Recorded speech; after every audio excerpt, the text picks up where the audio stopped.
এখনই আলোচনা শুরু করবেন। আমি হযরতকে তার মূল্যবান তাকরীর পেশ করার জন্য বিনীত অনুরোধ করছি। السلام عليكم ورحمة الله وبركاته. الحمد لله كفى وسلام على عباده الذين اصطفى. أما بعد فأعوذ بالله من الشيطان الرجيم. بسم الله الرحمن الرحيم. وإذ قال موسى لفتاه لا أبرح حتى أبلغ مجمع البحرين أو أمضي حقبا. وقال تعالى وذروا ظاهر الإثم وباطنه. وقال رسول الله صلى الله عليه وسلم من يرد الله به خيرا يفقهه في الدين أو كما قال عليه الصلاة والسلام. اللهم صل على محمد وعلى آل محمد كما صليت على إبراهيم وعلى آل إبراهيم إنك حميد مجيد.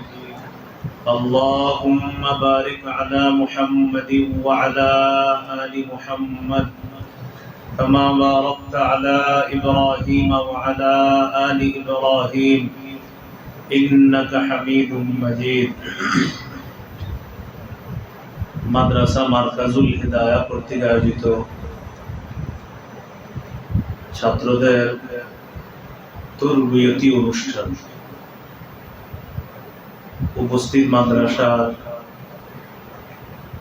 আসাতিজায়ে কেরাম এবং মাদ্রাসার অধ্যয়নরত প্রিয় ছাত্র ভাইয়েরা, আল্লাহ তাআলার দরবারে শুকরিয়া আদায় করছি। আল্লাহ আমাদেরকে দ্বীনি মজলিসে কিছু কথা বলা, শোনা এবং শেখার জন্য আল্লাহ তৌফিক দান করেছেন বলে আলহামদুলিল্লাহ। এখানে আপনারা যারা বিভিন্ন এলাকা থেকে সফর করে এসেছেন, এটা তো অনেক বড় সৌভাগ্যের বিষয়। এলেম অর্জনের জন্য সফর করা মানে নবীদের সুন্নাহ পালন করা। এলেম অর্জনের জন্য সফর, এটা নবীদের সুন্নাহ পালন। মুসা আলাইহিস সালাতু ওয়াস সালাম জাতির উদ্দেশ্যে ভাষণ দিতেছিলেন। এক ব্যক্তি এসে জিজ্ঞাসা করলেন,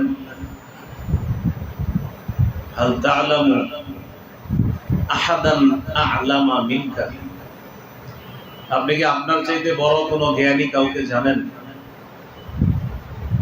তো মুসা আলাইহিস সালাতু ওয়াস সালাম জবাব দিলেন, আল্লাহ, আমার চেয়ে বড় কোনো জ্ঞানী আছে বলে আমার জানা নেই। প্রথমত এই কথার ব্যাখ্যা হলো, মুসা আলাইহিস সালাতু ওয়াস সালামের জবাব এক হিসাবে সঠিক আছে। যেই যুগে যেই নবী থাকেন ওই নবী সবচেয়ে বড় শিক্ষিত হন, কিন্তু এইভাবে বলাটা আল্লাহর পছন্দ হয় না। ফাআওহাল্লাহু ইলা মুসা বালা আব্দুনা ফাজিস, মুসা আলাইহিস সালাতু ওয়াস সালামের প্রতি আল্লাহ ওহী প্রেরণ করে জানিয়ে দিলেন, আমার বান্দা ফজিস কিছু বিষয়ে সে আপনার চেয়ে বেশি জানে। খজির খিজির দুইটাই যায়, বুখারীতে খজির, জালালাইনে খজির খিজির দুইটাই বলা যায়।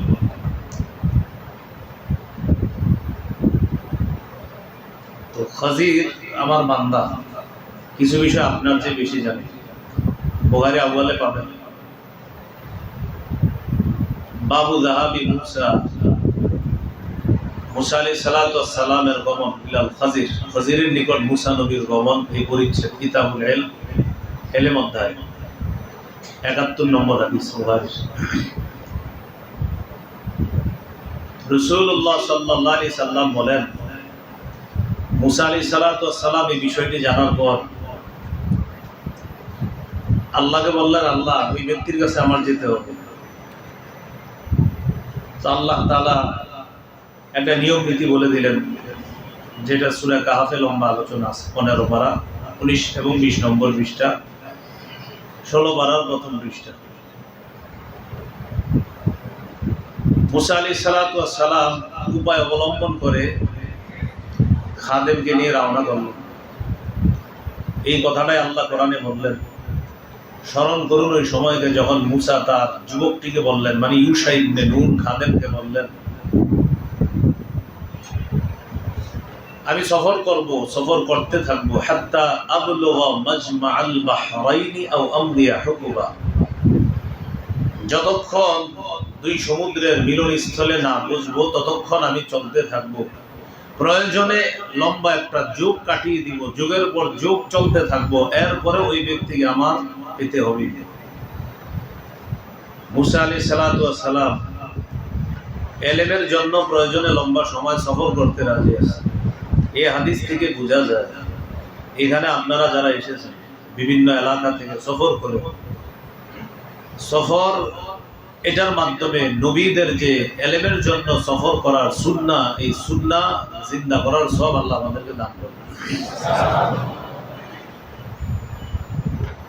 এখানে যারা আসছেন নিশ্চিত বলা যায় আল্লাহ আপনাদেরকে নির্বাচিত করেছেন, এই জন্য এখানে আসতে পারছেন। এই জন্য রাসূলুল্লাহ সাল্লাল্লাহু আলাইহি সাল্লাম বলেন, মাইয়ুরিদিল্লাহু বিহি খায়রা ইউফাক্কিহু ফিদ-দ্বীন, আল্লাহ যার কল্যাণ চান তাকে আল্লাহ দ্বীনের বুঝ দান করেন। এটা একটা গুরুত্বপূর্ণ বিষয়। বেশি বেশি আল্লাহর কাছে দোয়া করবেন যে আল্লাহ আমাকে দ্বীনের বুঝ দান করেন। অনেকে অনেক ভালো আলেম হয় কিন্তু দ্বীনের বুঝ আসে না। দ্বীনের বুঝ আসাটা জরুরি। দ্বীনের বুঝ না আসলে নবীদের ভুল ধরা শুরু করবেন, সাহাবীদের ভুল ধরা শুরু করবেন যদি দ্বীনের বুঝ না আসে। দ্বীনের বুঝ না আসলে ইমাম আবু হানিফা, ইমাম মালিক, ইমাম শাফি, আহমদ ইবনে হাম্বল তারা আপনার কাছে কিছুই মনে হবে না। আপনারে মনে হবে নিজেকে যে আমি তো ইমাম আবু হানিফার চেয়ে ভালো বুঝি, যদি দ্বীনের বুঝ না থাকে। আর যখন আপনাকে দ্বীনের বুঝ দিবে আল্লাহ তাআলা, তখন আপনি দেখবেন যে ইমাম আবু হানিফার এলেমের সামান্য সরিষা পরিমাণ বিদ্যা যেটা আছে ওই পরিমাণও আপনি বুঝতে পারেন নাই, যদি আপনার দ্বীনের বুঝ থাকে। আর বুঝ না থাকলে আপনার মনে হবে আপনি তার চেয়ে বেশি বুঝেন। এই জন্য দ্বীনের বুঝ জরুরি। আল্লাহর কাছে খুব বেশি দোয়া করা দ্বীনের বুঝের জন্য। আল্লাহ আমাদেরকে দ্বীনের বুঝ দান করেন। তো সফর করার জন্য শুধু এই মাদ্রাসায় আমরা সফরে সীমাবদ্ধ না থাকা, এই মাদ্রাসায় পড়াশোনা শেষ করলেন, এরপরেও যদি আরো কোথাও এলেমের সন্ধান পান সেখানেও সফর করা। এলেমের সন্ধান যেখানেই পাবেন সেখানে সফর করা। যদিও বর্তমানে এই সিলসিলা একদম খতমের পথে। আগে তো একটা এলেমের জন্য পথের পর পথ সফর করছে। মদিনা থেকে সনার দূরত্ব প্রায় 1200 কিলোমিটারের বেশি। মদিনা থেকে সনার দূরত্ব 1200 কিলোমিটারের বেশি। সনায় রাসূল সাল্লাল্লাহু আলাইহি সাল্লামের এক সাহাবী ছিলেন, যে এলাকায় ছিলেন দামেস্ক। কোথায়? দামেস্ক। দামেস্কের মসজিদের মধ্যে নবীর এক সাহাবী বসা, যিনি বর্ণনা করেছেন তার নাম কাসির ইবনে কাইস। ইবনে মাজার হাদিস মুকাদ্দিমায় ভূমিকার মধ্যে হাদিসটা আনছে ইমাম ইবনে মাজাহ 223 নম্বর হাদিস। এই হাদিসের মধ্যে আছে এক ব্যক্তি মদিনা থেকে আসছে দামেস্ক। আসার পর আবু দারদা রাদিয়াল্লাহু তাআলা আনহুর সাথে সাক্ষাৎ। তিনি বললেন, তুমি কেন আসছো? তো বললেন, আপনার কাছে শুধু একটা বিষয় জানার জন্য। তিনি বললেন, আমা কাদিমতা লিতিজারা, তুমি ব্যবসার উদ্দেশ্যে আসো নাই? তিনি জবাব দিলেন, না। ওয়ালা জাআ বিকা গায়রুহু, অন্য কোনো প্রয়োজন তোমাকে এখানে নিয়ে আসে নাই? তিনি জবাব দিলেন, না। কেন আসছে? তিনি জবাব দিলেন, লিহাদিসিন বালাগানি আন্নাকা তুহাদ্দিসু বিহি আন রাসূলিল্লাহি সাল্লাল্লাহু আলাইহি ওয়াসাল্লাম, আমার কাছে এই সংবাদ পৌঁছেছে, একটি হাদিস আমার কাছে আছে, হাদিসটা আমি জানি, তবে এই সংবাদ পড়ছে যে এই হাদিসটা নাকি আপনি নবীর থেকে বর্ণনা করেছেন। হাদিস আমার কাছে পৌঁছে গেছে, আমি শুধু এটা যাচাই করার জন্য মদিনা থেকে দামেস্কে এসেছি যে আসলে আপনি নবীর থেকে হাদিসটা বর্ণনা করেছেন কিনা। এক হাদিসের জন্য 1200 কিলোমিটারের বেশি সফর, এক হাদিস, অন্য কোনো মাকসাদ না। এই জন্য এলেমের জন্য সফর করা যারা যত দূর থেকে আসছি তারা তত শুকরিয়া আদায় করা। এ হলো আজকের আলোচনার প্রথম ভূমিকা। এখানে আমরা যারা এলেম অর্জন করার জন্য আসছি, সারা জীবন 4টা কথা মাথায় রাখা। কয়টা? 4টা। 1 নম্বর বিশুদ্ধ নিয়ত, 2 নম্বর ইখলাস। 1 নম্বর বিশুদ্ধ নিয়ত। বুখারীর শুরু হাদিস, ইন্নামাল আমালু বিন্নিয়াত, আমলের প্রতিদান নিয়তের সাথে। এখন কথা হলো এলেম কি আমল কিনা? এলেম আমল কিনা? এলেম আমল, তো এলেম আমল কিনা? ওয়াবিহি ক্বালা হাদাসানা, এটা আমল কিনা? এটা তো আকওয়াল। নবী তো বলছে ইন্নামাল আমালু বিন্নিয়াত, ইন্নামাল আকওয়ালু বিন্নিয়াত তো বলে না।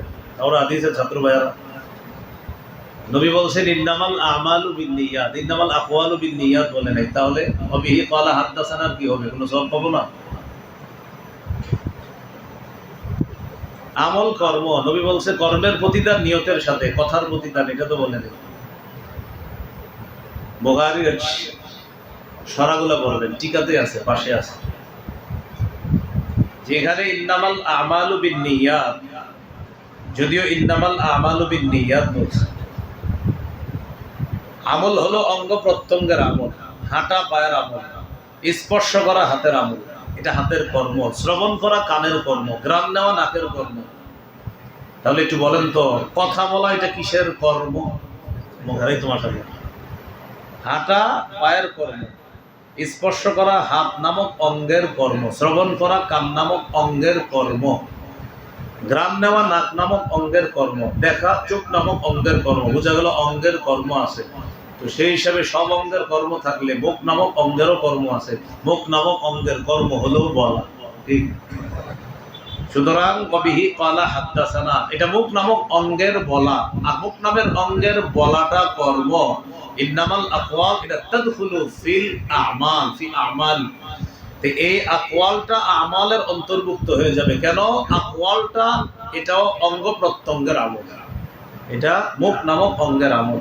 এজন্য এই আকওয়াল আমালের অন্তর্ভুক্ত করে আল্লাহ পাক রব্বুল আলামিন বিশুদ্ধ নিয়তের কারণে তাকে সওয়াব দান করেন।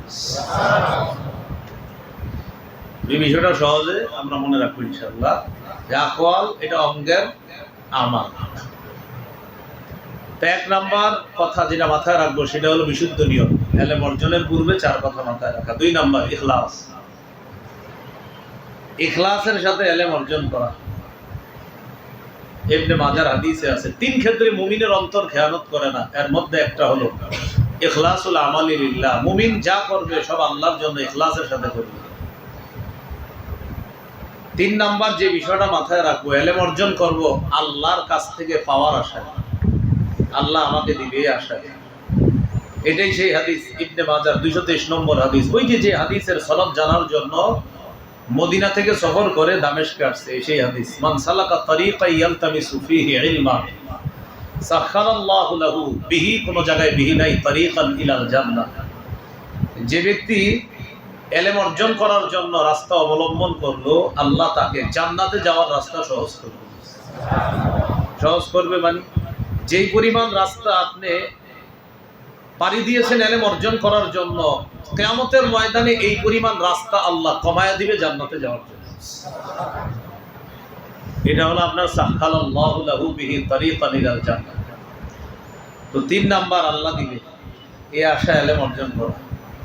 4 নাম্বার মানুষকে না দেখানোর নিয়তে এলেম অর্জন করা। 4 নাম্বার মানুষকে দেখাবো না। 3 নাম্বার আল্লাহ দিবে। 4 মানুষকে দেখানোর জন্য এলেম অর্জন না করা। তো এই মানুষকে দেখানোর না নিয়ত, মানুষকে দেখানোর কোনো নিয়ত থাকবে না। রিয়া মুক্ত এলেম অর্জন করা। তিরমিজির হাদিসে পাবেন অনেকগুলো হাদিস একসাথে, 2380, 81, 82, 83 সবগুলো হাদিস দেখবেন এই ব্যাপারে। সুফাই আল আসবাহি at-তাবিঈর নাম, তিরমিজিতেই পাবেন। আল্লাহর কাছে দোয়া করছে, আল্লাহ আমাকে একজন উত্তম সাথীর ব্যবস্থা করে দেন। এই জন্য এটা একটা শিক্ষা, আল্লাহর কাছে চাওয়া। আল্লাহুম্মা রযুকনি জালিসান সালিহা, আল্লাহ আপনি আমাকে একজন সৎ বন্ধুর ব্যবস্থা করে দেন। তাবিঈ সুফাই আল আসবাহি তিনি শহরে প্রবেশ করলেন আর দোয়া করলেন, আল্লাহ উত্তম সাথীর ব্যবস্থা করে দেন। দেখে অসংখ্য মানুষ এক জায়গায় বসা, তাদের সামনে একজন বসা। তিনি তাদেরকে হাদিস পড়াইতেছেন। হাদিসের দর্শ শেষ। তিনি জিজ্ঞাসা করলেন তিনি কে? মানুষ জবাব দিল, চিনো না? হাদা আবু হুরায়রা, তো নবীর সাহাবী আবু হুরায়রা। তখন তিনি বুঝতে পারলেন আল্লাহ আমার দোয়া কবুল করছে। ওই যে দোয়া করছি উত্তম সাথী পাওয়া গেছে, ওনারই আমি ধরতে হবে। হাদিসের সবক পড়ানোর পর আবু হুরায়রা রাদিয়াল্লাহু তাআলা কামরায় প্রবেশ করলেন। তিনিও পিছনে পিছনে গেলেন। যাওয়ার পর বললেন, আপনার কাছে আমার একটা বিষয় জানার আছে। আপনি এমন একটা হাদিস আমাকে বলেন যেটা আপনি নবীর কাছ থেকে শুনেছেন এবং খুব ভালোভাবে বুঝেছেন, এমন একটা হাদিস যেটা আপনার কাছে সর্বাধিক গুরুত্বপূর্ণ হাদিস বলে মনে হয়, এমন একটা হাদিস আমাকে আপনি শোনাবেন। আবু হুরায়রা রাদিয়াল্লাহু তাআলা আনহু বললেন, লা উহাদ্দিসান্নাকা হাদিসান হাদাসানিহি রাসূলুল্লাহ সাল্লাল্লাহু আলাইহি ওয়াসাল্লাম। আমি তোমাকে এমন একটি হাদিস শোনাবো যে হাদিসটি আল্লাহ রাসূল আমাকে বলেছে, এটা আমি ভালোভাবে বুঝেছি, এই হাদিসটি আমি এখন তোমাকে শোনাবো। তো এই কথা বলার পর আবু হুরায়রা রাদিয়াল্লাহু তাআলা আনহু বেহুশ হয়ে গেছে। বেহুশ হওয়ার পর তার হুঁশ ফিরে আসছে। হুঁশ ফিরে আসার পর বললেন, আল্লাহর কসম আমি তোমাকে এমন একটি হাদিস শোনাবো যেটা নবী আমাকে এই ঘরে বলেছে, এই ঘরের মধ্যে বসে হাদিসটা বলছে। এটা বলার পর তিনি আবার বেহুশ হয়ে গেছে। হুঁশ ফিরে আসছে, আসার পর বললেন, আল্লাহর কসম আমি তোমাকে এমন একটি হাদিস শোনাবো যে হাদিস রাসূলুল্লাহ সাল্লাল্লাহু আলাইহি সাল্লাম আমাকে এই ঘরে বসে শুনিয়েছেন। আমার মাঝে আর রাসূলের মাঝে কেউ ছিল না, এমন একটি হাদিস আমি তোমাকে এখন শোনাবো। বিসমিল্লাহ।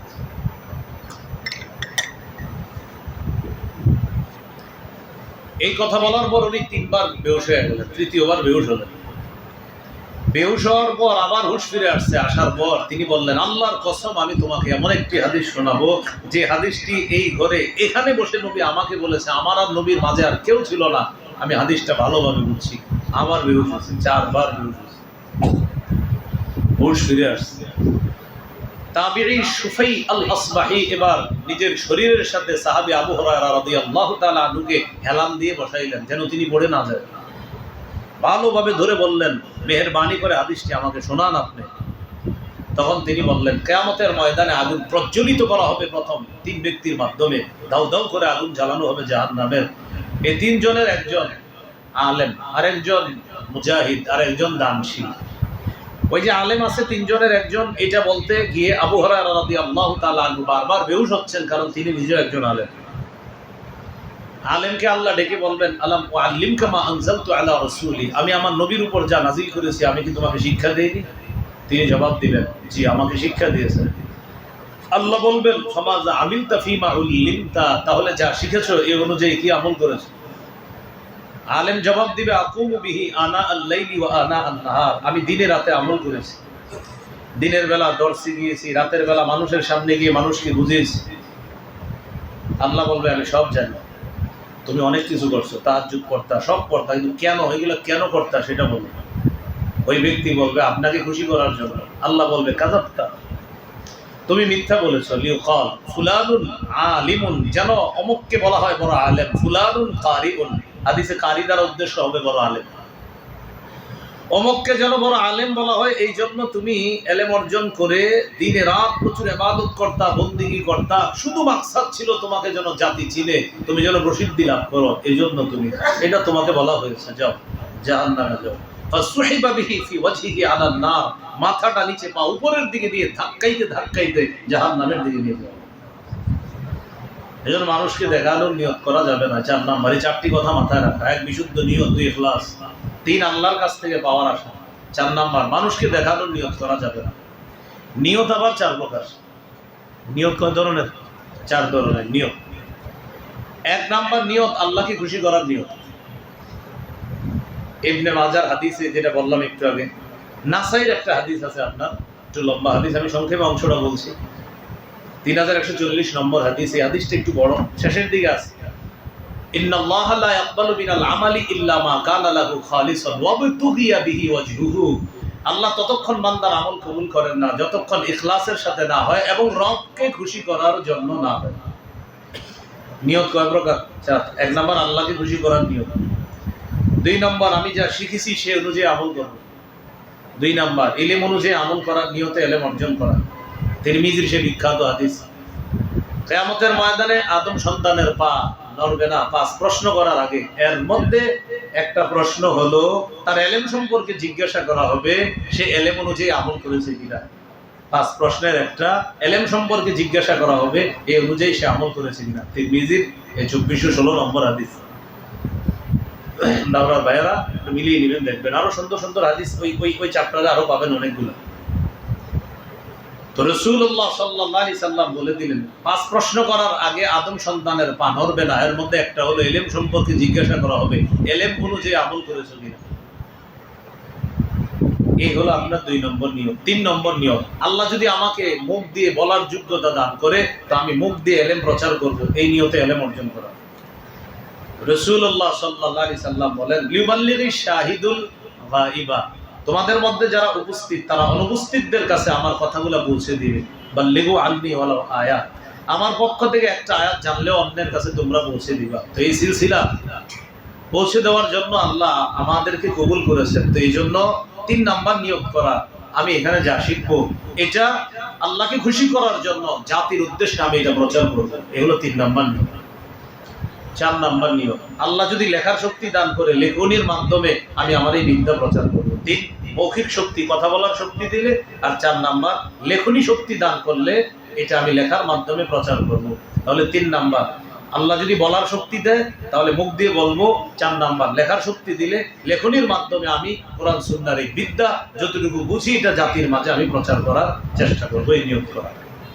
আল্লাহ তৌফিক দান করে। তাহলে 4 কথা মাথায় রাখা, এর মধ্যে একটা ছিল নিয়ত। নিয়ত আবার 4 প্রকার। আল্লাহ আমাদেরকে কথাগুলো মনে রাখার তৌফিক দান করেন। এলেম অর্জনের শর্ত, এলেম অর্জনের মৌলিক 7টি শর্ত। 1 নাম্বার শর্ত আগ্রহ। এলেম অর্জনের 1 নাম্বার শর্ত আগ্রহ। আগ্রহ থাকতে হবে, আগ্রহ ছাড়া এলেম অর্জন করা যাবে না। সূরা কাহফ, মুসা আলাইহিস সালাম খজিরকে বললেন হাল আত্তাবিউকা আলা আন তুআল্লিমানি মিম্মা উল্লিমতা রুশদা, আল্লাহ আপনাকে যা শিক্ষা দিয়েছেন, রবের পক্ষ থেকে আপনাকে যেই হেদায়েত দেওয়া হয়েছে, যে বিদ্যা শিক্ষা দেওয়া হয়েছে, এটা অর্জন করার জন্য আমি কি আপনার অনুসরণ করতে পারি? এটা মুসা নবীর আগ্রহ এলেমের প্রতি, যে আমি কি আপনার অনুসরণ করতে পারি। তাহলে 1 নাম্বার শর্ত আগ্রহ। এলেম অর্জনের 2 নম্বর শর্ত বিনয়। বিনয়ী হতে হবে, বিনয়ী না হলে এলেম অর্জন হবে না। তিরমিজির বর্ণনা, মা তাওয়াদা আহাদুন লিল্লাহ ইল্লা রাফাআহুল্লাহ, যে ব্যক্তি আল্লাহর জন্য বিনয়ী হবে আল্লাহ তার মর্যাদা বাড়ায় দিবে। এলেম অর্জন রবের জন্য হবে, আর এলেম অর্জনের জন্য বিনয়ী হওয়া শর্ত, একদম নত হতে হবে, ছোট হয়ে যেতে হবে। আল্লাহর কাছেও ছোট হওয়া, ওস্তাদদের কাছেও একদম ছোট হওয়া এলেম অর্জনের জন্য। 2 নম্বর শর্ত বিনয়ী হওয়া। এলেম অর্জনের 3 নম্বর শর্ত ধৈর্য। ধৈর্য না থাকলে এলেম অর্জন করা যাবে না। খজির মুসা নবীকে বলছেন ইন্নাকা লান তাসতাতিআ মাইয়া সাবরা, আপনি আমার সাথে ধৈর্য ধরতে পারবেন না। ওয়া কাইফা তাসবিরু আলা মা লাম তুহিত বিহি খুবরা, কিভাবে ধৈর্য ধরবেন এমন বিষয়ে যে বিষয়ে আপনাকে জ্ঞান দেওয়া হয় নাই। সূরা কাহফের 67, 68, 69 নম্বর আয়াতগুলো দেখবেন। কিভাবে আপনি ধৈর্য ধারণ করবেন যে বিষয়ে আপনাকে জ্ঞান দেওয়া হয় নাই। তো মুসা নবী বলেছিলেন সাতাজিদুনি ইনশাআল্লাহু সাবিরা, আল্লাহ চাইলে আপনি আমাকে ধৈর্যশীল পাবেন। এখান থেকে বোঝা যায় এলেম অর্জনের শর্ত ধৈর্যশীল হওয়া, এটা 3 নাম্বার। 4 নাম্বার শর্ত তাযকির। তাযকির মানে স্মরণ করায়া দেওয়া। আর একটা সুন্দর আরবি মুযাকারা। তাযকির এজন্য বললাম, আল্লাহ কোরআনে তাযকির থেকে বলছে ওয়াযাক্কির ফাইন্না যিকরা তানফাউল মুমিনিন, সূরা জারিয়াতের 55 নম্বর আয়াত, 56 নম্বর আয়াত। ওয়াযাক্কির ফাইন্না যিকরা তানফাউল মুমিনিন, আপনি স্মরণ করায়া দেন, স্মরণ করানো মুমিনের উপকারে আসবে। এখানে 2টা বিষয় স্মরণ করানো। একটা হলো জানা বিষয় বারবার স্মরণ করায়া দেন। অনেক সময় অনেক বিষয় আমাদের জানা থাকে, কিন্তু এটা যখন উস্তাদরা বলে, বড়রা বলে, তখন এই বিষয়টার গুরুত্ব আবার বুঝে আসে। হ্যাঁ, এটা আমি জানতাম, এরকম বুঝে আসে। জানা জিনিস স্মরণ করায়া দেওয়া। মুহররম মাস চলতেছে, এই মাস চলতে গেলে খেলাফত নিয়ে আলোচনা হয়। এর মধ্যে আলোচনার একটা অংশে আছে উসমান রাদিয়াল্লাহু তাআলা আনহু শাহাদাত। তাকে যখন 22 দিন, মতান্তরে 18, মতান্তরে 40 দিন যখন অবরুদ্ধ করে রাখা হলো, ওসমান রাদিয়াল্লাহু তাআলা আনহুর বিরুদ্ধে কিছু সাহাবী না বুঝে আব্দুল্লাহ ইবনে সাবা সাহাবীদের সরলতা কাজে লাগিয়ে কিছু সাহাবীকে তার পক্ষে নিয়ে গিয়েছিল। এর মধ্যে বড় দুইজন সাহাবী ছিলেন, তালহা রাদিয়াল্লাহু তাআলা আর একজন জুবাইর রাদিয়াল্লাহু তাআলা। এই দুইজনকে যখন ওসমান গনি রাদিয়াল্লাহু তাআলা আনহু দেখলেন, জানালা দিয়ে বললেন, তোমরাও আমার বিরুদ্ধে, আমি ওসমান এটা মানতে পারতেছি না, তোমরা কিভাবে আমার বিরুদ্ধে যাও? মনে আছে নবী আমার ব্যাপারে এটা এটা বলছিল, জুবাইর তালহা, তোমাদের মনে আছে? সাথে সাথে মনে পড়ছে, হ্যাঁ হ্যাঁ হ্যাঁ হ্যাঁ, নবী এটা বলছিল। যাক্কির ফাইন্না যিকরা তানফাউল মুমিনিন, মনে করায় দেওয়ার সাথে সাথে দুজন ওই বিদ্রোহী দল থেকে বের হয়ে গেছে। এই তানফাউল মুমিনিন, তাজকির, স্মরণ করায় দেওয়া মুমিনদের উপকার আসে। এজন্য জুমার আগে বাংলা ভাষায় যে বয়ান হয় এটাকে তাজকির বলে, আর খুতবাকে বলে জিকির। মনে রাখবেন, সুন্দর একটা কথা। জুমার আগে যে খতিব সাহেব বাংলায় যেটা বলে এটা হলো তাজকির। তাজকিরের সময় কথা বলা জায়েজ আছে। আর খুতবা আরবিতে যেটা দেয় এটা জিকির। জিকিরের সময় কথা বলা জায়েজ নেই। জিকিরের সময় কথা বলা জায়েজ নেই। হ্যাঁ, এই জন্য আগের যে বাংলা খুতবা, বাংলা ভাষায় বয়ান দেওয়া হয় যেটা, এটা তাজকির। যেমন তাজকিরের সময় আপনি এটা বলা যায়, ভাই একটু যাইবা বসেন, একটু সামনে যান, তাজকিরের সময় বলা যায়। খুতবা যখন চলে এটা হলো জিকির। জিকিরের সময় বলাও যাবে না, একটু যাবেন, কথা বলা নিষেধ। এই জন্য তাজকির আর জিকিরের পার্থক্য আছে। তাজকিরের সময় শরীয়তের হুকুম একটু শিথিল, জিকিরের সময় শরীয়তের হুকুম কঠিন। বুঝা যাচ্ছে না কথাটা? তাজকির আর জিকির। তো 4 নাম্বার এলেম চর্চা করা, যেটা 3 নাম্বার ধৈর্য আর 4 নাম্বার চর্চা। চর্চাটাকে আমরা আরবিতে বললাম তাজকির মুযাকারা। জানা বিষয়টা বারবার নিজেদের মধ্যে চর্চা করা, জানা বিষয়টা নিজেদের মধ্যে চর্চা করা।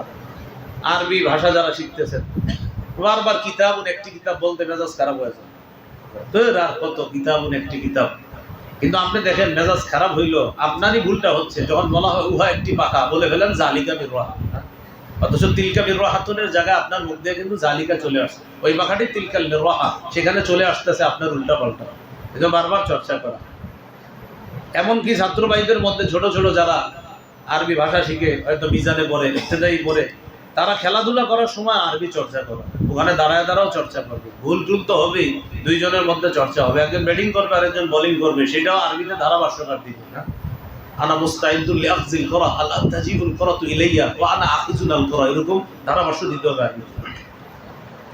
বলছিলাম, যারা আপনারা ছাত্র আছেন, ছোট ছাত্র যারা মিজানে ইবতেদায়ী, হয়তো অনেক সময় গ্রামে গঞ্জে গেলে খেলাধুলা করেন, তা আরবি ভাষা শেখার জন্য এটা অন্যতম একটা শর্ত যে আপনি সবসময় এটা চর্চা রাখতে হবে।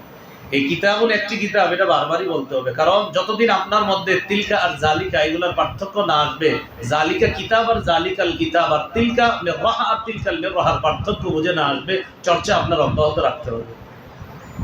ওই কামরাটি, ওই কামরার ছোট জানালাটি, ওই কামরার এই 3 নাম্বার জানালাটি, এই আরবিগুলো আপনার বারবার বলতে হবে। আমাদের বড় ঘরের ছোট ঘরের 3 নাম্বার কামরার 4র্থ জানালাটি, এটা আরবি আপনার বানাইতে হবে। ভুলির মতোই আরবি আপনার মুখ দিয়ে বেরোইতে হবে, তখন বুঝতে হবে না আপনার চর্চা কাজে লাগতেছে। তো বলছিলাম 4 নাম্বার তাজকির মুযাকারা, এলেম চর্চা, বিদ্যা চর্চা করতে হবে। এটা তো ছোটদের জন্য। হাদিস অধ্যয়ন যারা করছি আমরা, এলেম চর্চা করা, হাদিসে কি বুঝাইছে, যারা তাফসিরে জালালাইনে পড়তেছি আমরা, এগুলা বোঝার চেষ্টা করা। 29 পারায় সূরা মুলকে আছে আল্লাযী খালাকাল মাউতা ওয়াল হায়াতা লিয়াবলুয়াকুম আইয়ুকুম আহসানু আমালা। সেখানে দেখবেন একটা তাকদীরের বিষয় আছে ওখানে। হ্যাঁ, কদ্দারা আল্লাযী খালাকাল মাউতা ওয়াল হায়া। আল্লাহ আগে বলছে আল মাউতা, পরে বলছে হায়া। এখানে দেখবেন এবারও একটু প্যাচ আছে এই জায়গাটা তাফসিরে জালালাইন। তো এই প্যাচ আপনি সংশোধন করতে হবে, ওস্তাদদের কাছ থেকে শিখে নিতে হবে যে আসলে এটা কি বুঝাইছে।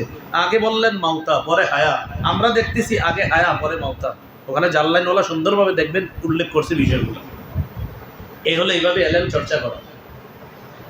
5 নাম্বার, এটা ছাত্ররা আমার সাথে একটু বলতে হবে। বলেন, যথেষ্ট শিখে ফেলেছি এই ধোকায় না পড়া। এলেম অর্জনের 5 নাম্বার শর্ত, যথেষ্ট শিখে ফেলেছি এই ধোকায় না পড়া। এই ধোকায় পড়া যাবে না। ইমাম শাফি রহমতুল্লাহি আলাইহি, শাফি না, ইমাম শাফি রহমতুল্লাহি আলাইহি জিজ্ঞাসা করা হলো, মিন আইনা লাকা হাযাল ইলম, আচ্ছা আপনি এত ইলম কিভাবে অর্জন করেছেন একটু বলেন তো। ইমাম শাফি জবাব দিলেন, এত ইলম অর্জন করার পিছনে রহস্য হলো 1 নাম্বার বিনফিল ইতিমাদ, আমি কখনো আমার ইলমের উপর নির্ভর করি নাই। আমি কখনো এলেমের উপর নির্ভর করি নাই, এটা হলো আমার এলেম অর্জন করার এক নাম্বার একটা গুণ ছিল। আমি কখনো নির্ভর করতাম না, আমি শিখার পরে বুঝতাম না এর চেয়ে আরো বড় কিছু আছে, এর চেয়ে আরো বেশি জানার আছে। দুই নাম্বার সাইরি ফিল বিলাদ, আমি দেশে দেশে সফর করছি এলেমের জন্য। তিন নাম্বার সবরিন কা সবরিল হিমার, আমি গাধার মতো ধৈর্য ধারণ করছি। তাহলে ইমাম শাফিকে বললাম আপনি কিভাবে এত এলেম শিখলেন, তিনি বললেন তিন কারণে। এক নাম্বার, আমি নির্ভর করি নাই এলেমের উপর, যে যথেষ্ট শিখে ফেলেছি। দুই নাম্বার, দেশে দেশে সফর করেছি। তিন নাম্বার সবরিন কা সবরিল হিমার, গাধার মতো ধৈর্য ধারণ করেছি। এইভাবে আল্লাহ আমাকে এলেম দান করেছে। তো 5 নাম্বার, যথেষ্ট শিখে ফেলেছি এই ধোকায় না পড়া। আর 4 নাম্বার ছিল এলেম চর্চা করা। 6 নাম্বার, উস্তাদের কাছ থেকে এলেম অর্জন করা। উস্তাদ রাসূলুল্লাহ সাল্লাল্লাহু আলাইহি সাল্লাম বলেন, খুযুল ইলমা ক্বাবলা আইয়াযহাবা, এলেম অর্জন করো এলেম চলে যাওয়ার আগে। সাহাবীরা বললেন, কাইফা ইয়াযহাবুল ইলমু ওয়া ফিনা কিতাবুল্লাহ, হুজুর এলেম কিভাবে চলে যাবে, আমাদের কাছে তো আল্লাহর কিতাব আছে, কোরআন আছে, কোরআন থাকতে আবার এলেম চলে যাবে কিভাবে? নবীজি বললেন, আওয়ালাম তাকুনিত তাওরাত ওয়াল ইনজিল ফি বনি ইসরাঈল, বনি ইসরাঈলের মাঝে কি তাওরাত